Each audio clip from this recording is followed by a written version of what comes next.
Today we're going to be talking about U.S. college rankings and how to get into a good college.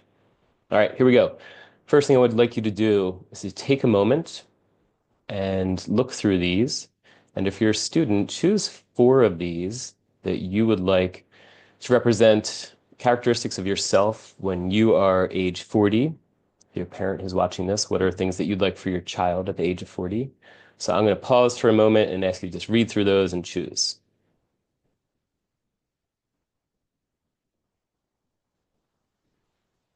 Okay. Um, the thing I'd like you to think about is that there are many paths to get to these places, whether you chose financial security or strong faith-based roots or an ongoing sense of wonder with the world. There's not just one way to get there. That's what we're going to be talking about today. So this is this is usually what I hear from students. I'll ask students about what they're looking for in a college or university. And one of the most frequent answers I get is I just want to go to a good college. So I'll start asking them, what does this mean? And we'll start talking through it. And they'll say, like, like a good college. And typically, rankings are used.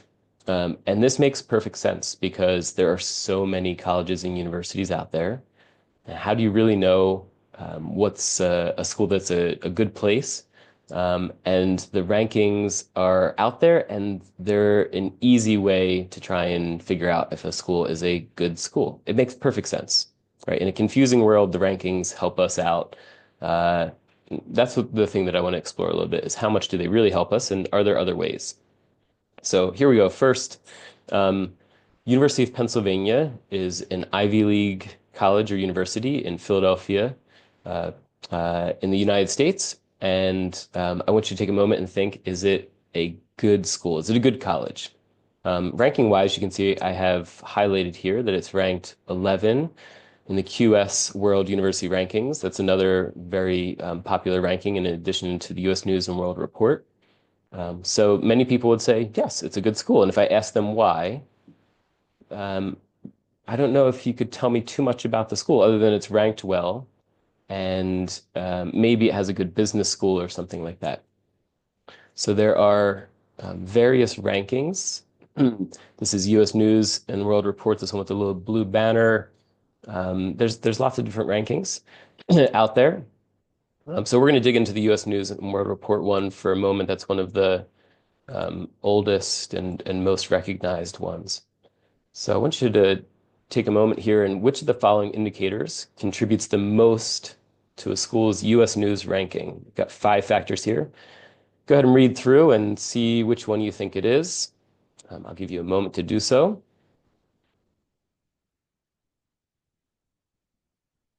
Okay, if you need more time, you might want to pause the video. I'm going to tell you now which one it is. So it is, drum roll, is what presidents and deans at other institutions think of the school. That makes up 20% of the ranking. And uh, this is interesting, and I would argue it's problematic also because what do those deans and presidents and other administrators who they're asking, what do they really know about a school? Have they sat in on classes? Have they talked with students? Have they um, spent significant time at the school? The likely answer is no. They're ranking maybe a couple of hundred schools, maybe more, and they have a form to fill out. So they go ahead and they fill it out. Two interesting examples of how this information can be manipulated. Rowan University is a small college or small university in New Jersey. It's a great place. I've had students go there before. And the president of Rowan knows that name recognition alone is going to help with the rankings, right? If you've heard of that place before, like, okay, yeah, it must be a good place. I've heard of it before.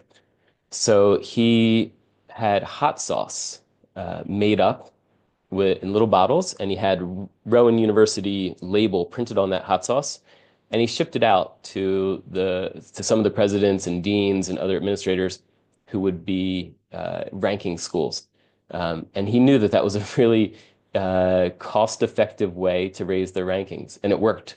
Their rankings raised up. Nothing else changed at the school. They shipped out hot sauce.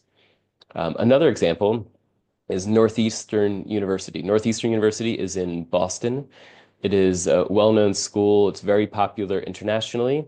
And they are currently ranked 44 out of 443 universities, research universities in the United States by US News and World Ranking, 44. Um, Back in 1996, they were ranked 162nd.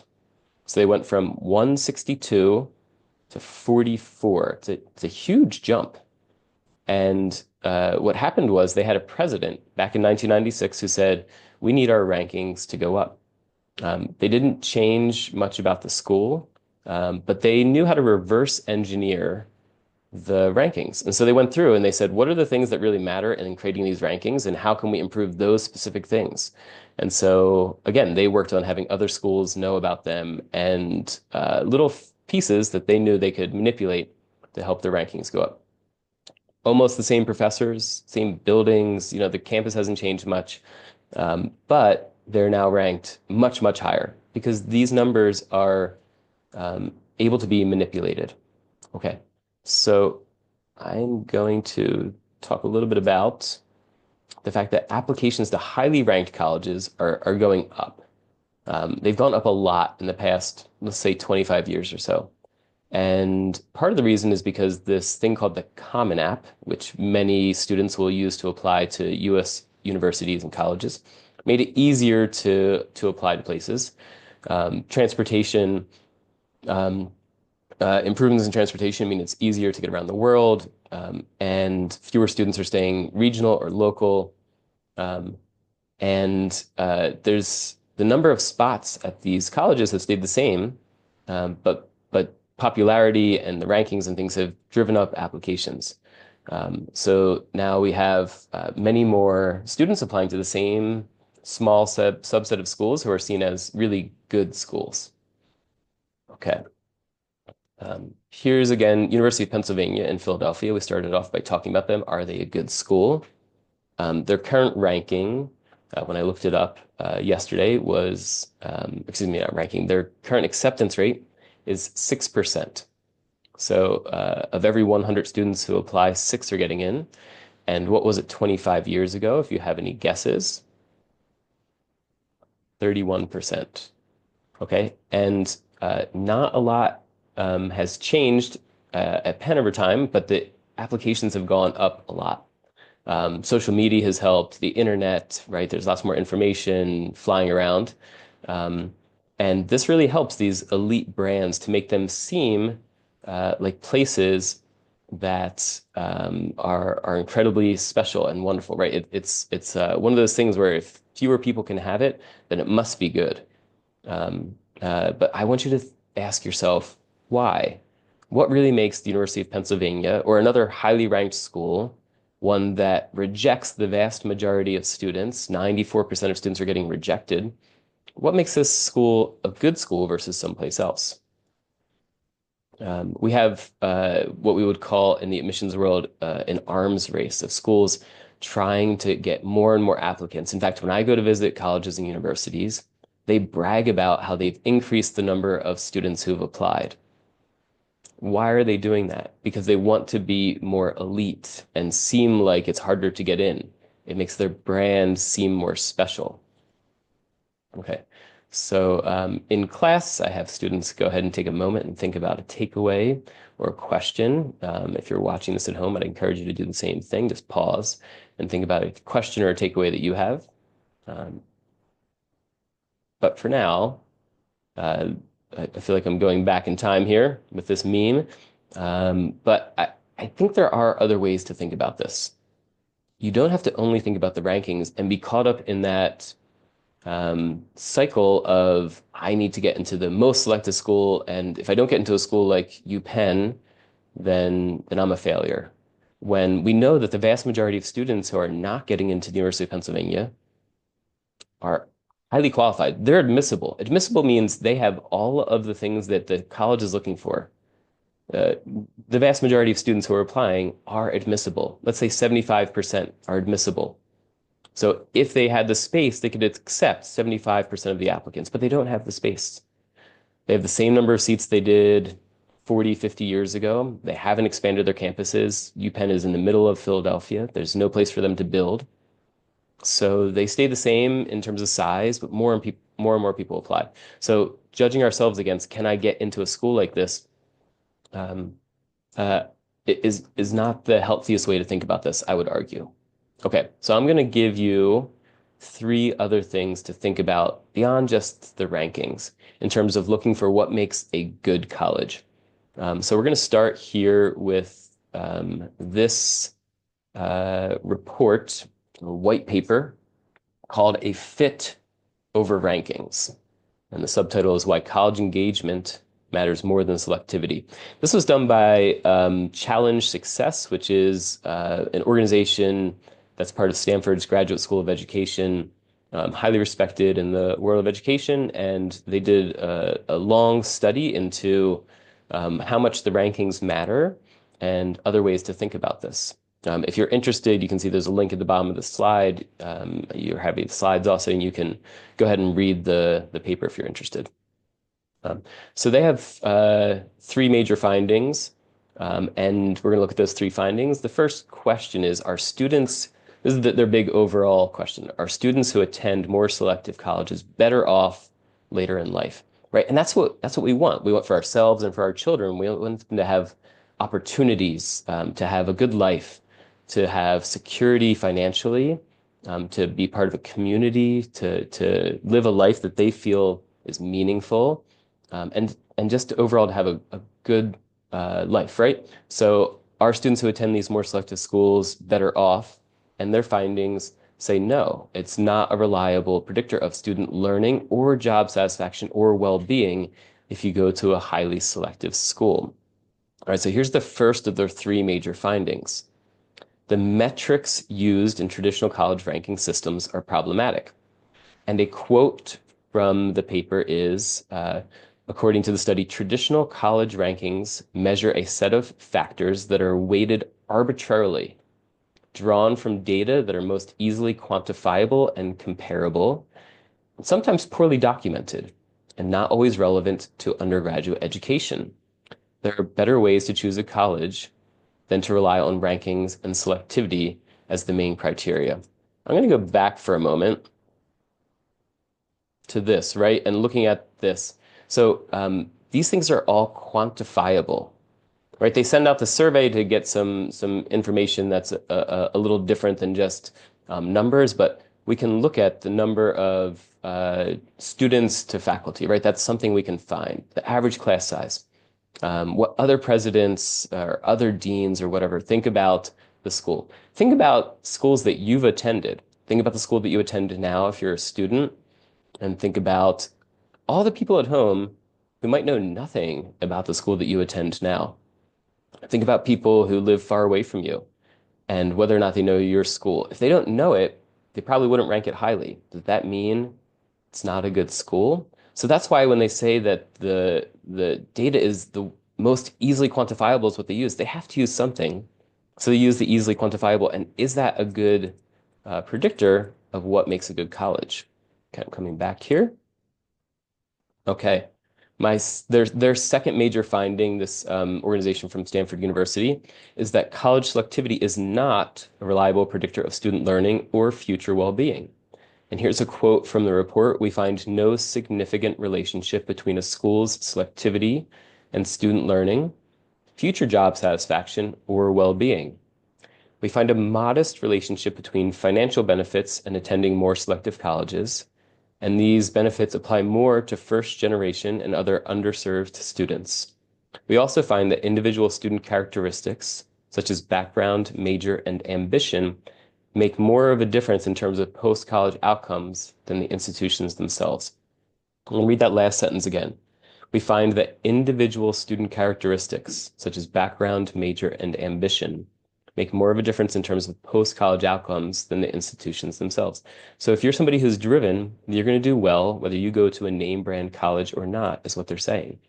And the amount of money that you make is really driven a lot by the career path that you go into. If you go into education, you're very likely to earn less than someone who goes into engineering, right? So those are choices you make. Doesn't mean you can't have a good life and make a good living as an educator, but we know that that pathway is going to be one where you make less money. All right, number three, the third big finding from this study, engagement is key. What you do in college may matter more than where you attend.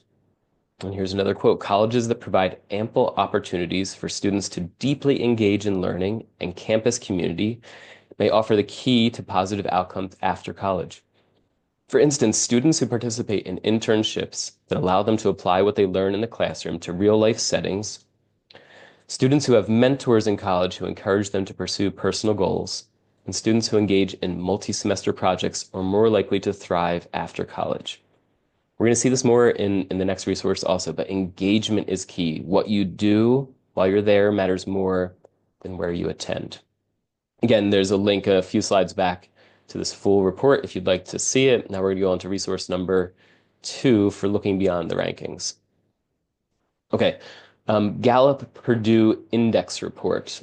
Gallup is an analytics company. They're one of the most respected in the US. They do lots of polling and analyzing of data. They teamed up with Purdue University in Indiana. And what's interesting, I think, is that there's actually very little research, or there had been very little research on what makes for a quality education. So here's what they did. They polled more than 30,000 people across the US, and they looked for people who scored high on well-being when asked about finding their work fulfilling, feeling financially secure, belonging to a strong community, and having good physical and mental health. Those are the things they were looking for. And the people who scored high across those areas find their work fulfilling, feel financially secure, having a strong community, and have good physical and mental health. They looked at what types of college experiences those students had in common back when they were in college. These were people, by the way, that they polled who were in the middle of their career, so not fresh out of college, 40s and 50s year olds, and said like, okay, you have a good life. Now, what experiences did you have in college that were in common? And what they found was that the students who had great jobs and great lives had these two things in common. They had a strong mentor relationship while they were in college. So an adult on campus who knew them well and cared about them and helped them along their path. Could have been a professor, but it could have been somebody else also. They also had non-traditional learning opportunities, whether that be an internship or a long-term class project or a research project. These are the two major things that they had in common. So they found that this was true regardless of the selectivity of the university. So it didn't matter if you went to the UPenn universities, the Ivy Leagues, or you went to a school that wasn't ranked high, is if you had these experiences, your engagement level really was the predictor of success in life and well-being. So just to say this another way, again, it's not where you go to college that matters. It's what you do while you're there. So your college doesn't define you. It doesn't determine your future. And I think it's important to remember that college is just one step in life, right? It seems like where you go is going to really be determinant of your life, but it's not true. There's so many things that are going to determine what your life is like. And it's the decisions that you make on a daily basis and the effort that you put into things that will really make the difference. All right, here's the third resource for looking beyond the rankings.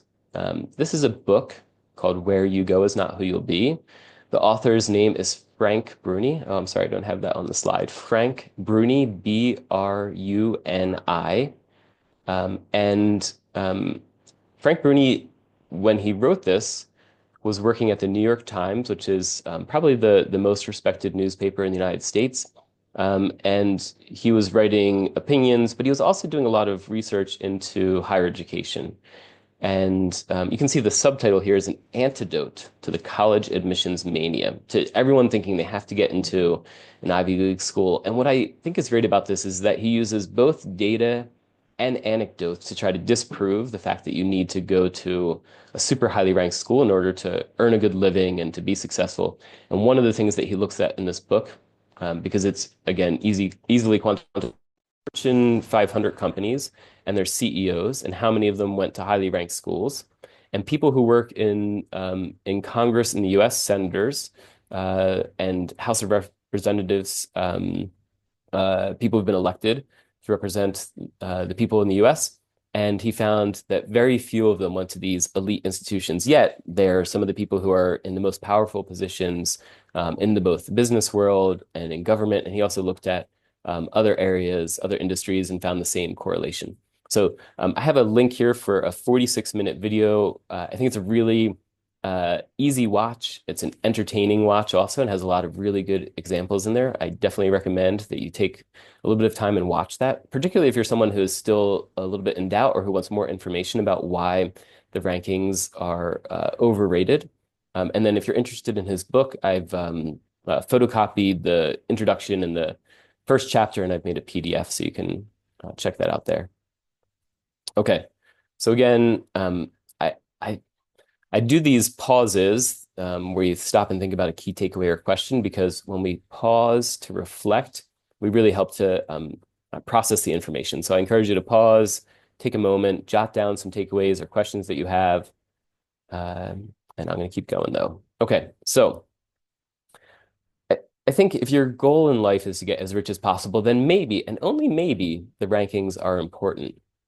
But if your goal is to have a well-lived, joyful life where you can make a difference, then there's other factors to consider in where you go to college.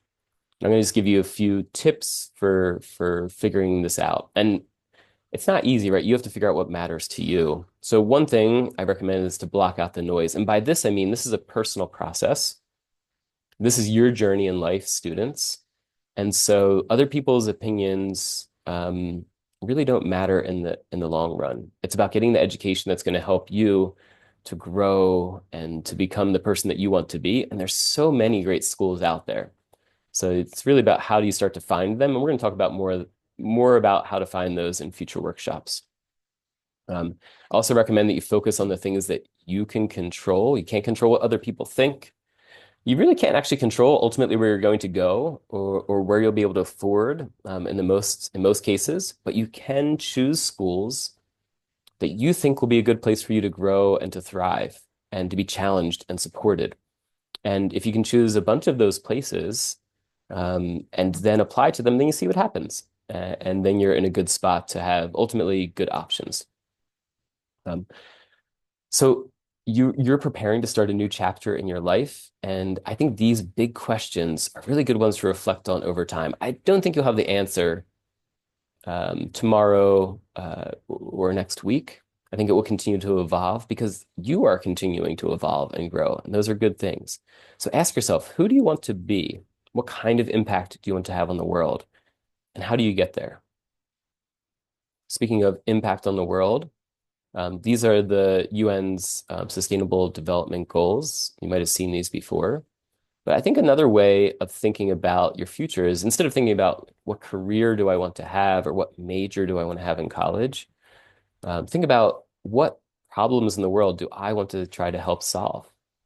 And it's a framework that's a little bit wider and gives you more room to grow and change your mind, right? So if you know, like I figured out eventually that education was the thing that really mattered to me and trying to help improve education. And I've had a bunch of different jobs within that.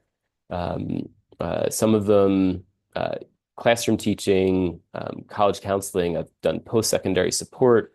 I've done educational administration. I've led student groups. I've done experiential education trips. All of them are related to education because it really matters to me, right? And I think that's another way to think about it, because you can have lots of varied pathways, and it's not so limiting. And it's also thinking about how you want to use your one precious life to impact this world, which I think is a nice way to frame it.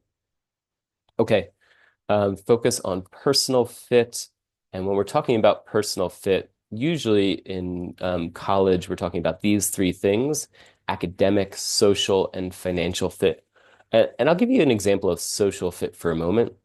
I was just visiting some colleges and universities in the US, and I was looking at the perspective of UWC students, students who are going to be international students attending these colleges and universities. And I had the opportunity to speak with some of our students, our alumni who are attending these schools, and every single one of them, one of the first things they brought up was the international community at their school and whether there was a lot of international students or few and the impact that that had on their experience. If there were a lot or fewer, it wasn't a good thing or a bad thing. It was really about how that impacted them. So, for example, at one school I visited, Macalester, students told me it was hard to take a class without another UWC alum from somewhere attending that class also. Whereas at the University of St. Thomas, which is a new Davis partner, they have three UWC alumni in total out of 6,000 current students because they're a brand new partner. So it's very unlikely that you'll take classes with other UWC students there. And actually, the students didn't know each other very well. They didn't have a strong community on campus. Those two schools are very close to each other, a couple of kilometers away. And if you're at St. Thomas, there are tons of amazing opportunities, but your international student community is going to be much smaller.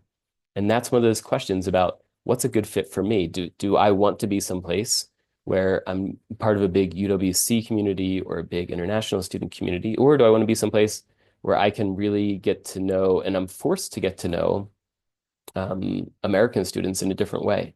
And that will really be my biggest social group. So these questions will continue to develop for you as you go along. And that leads me to this question of what are your next steps? So again, I encourage you to take a few moments and think about what are your next steps here? What are the questions you're asking yourself? And then how are some of the ways that you're going to go about finding the answers to those questions? If you have questions for me, you know where to find me.